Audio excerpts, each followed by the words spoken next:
தேர்தல் செயல்முறைகளை எளிதாகவும் நம்பகமானதாக மற்றும் வெளிப்படை தன்மையுடனும் மாற்ற இந்திய தேர்தல் ஆணையம் கடந்த 6 மாதங்களில் 28 புதிய முன்னெடுப்புகளை மேற்கொண்டுள்ளது. இந்த முன்னெடுப்புகளானது 6 பகுதிகளாக பிரிக்கப்பட்டுள்ளது. அரசியல் கட்சிகளுடனான இணைந்த செயல்பாடுகள், தேர்தல் முறைகளுக்கான தூய்மைப்படுத்துதல், தொழில்நுட்பத்தின் பயன்பாடு, வாக்காளர் பட்டியலின் துல்லியம், வாக்களிப்பதை எளிதாக்குதல் மற்றும் திறன் மேம்பாடு ஆகியனவாகும். இந்த தொடரில் இன்று ஊடக மற்றும் தொடர்பு அதிகாரிகளுக்கான பயிற்சி குறித்து நாம் பேசுவோம்.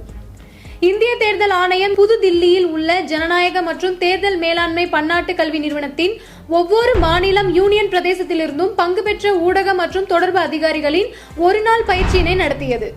ஊடக மேலாண்மை, சமூக ஊடக உத்திகள் மற்றும் தேர்தல் செயல்முறை தொடர்பான பொது தொடர்பு ஆகியவற்றில் பங்கேற்பாளர்களின் திறன்களை வலுப்படுத்துவதை இந்த பயிற்சி நோக்கமாக கொண்டுள்ளது.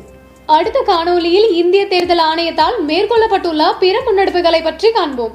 இதுபோன்ற இந்திய தேர்தல் ஆணையம் தொடர்பான மேலும் புதிய தகவல்களுக்கு எங்களது அனைத்து சமூக ஊடக தளங்களை பின்தொடரவும் மற்றும் சப்ஸ்கிரைப் செய்யவும்.